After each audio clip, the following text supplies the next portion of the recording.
તળાજા સરકારી હોસ્પિટલમાં no parking હોવા છતાં પીએમ રૂમ સામે વાહનોને આડેધડ પાર્ક કરવામાં આવી રહ્યા છે.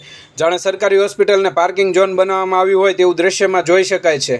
તેમજ સારવાર અર્થે આવતા દર્દીઓને હાલાકીનો સામનો કરવો પડી રહ્યો છે. તેમજ 108 જેવી ઇમરજન્સી સેવાને પણ આ વાહન સમસ્યાને લીધે અસર જોવા મળે છે. તંત્ર દ્વારા આ બાબતે યોગ્ય નિરાકરણ કરવામાં આવે તેવી લોકો દ્વારા માંગ ઉઠી છે. બ્યુરો રિપોર્ટ, ગુજરાત આઈ ન્યૂઝ, તળાજા.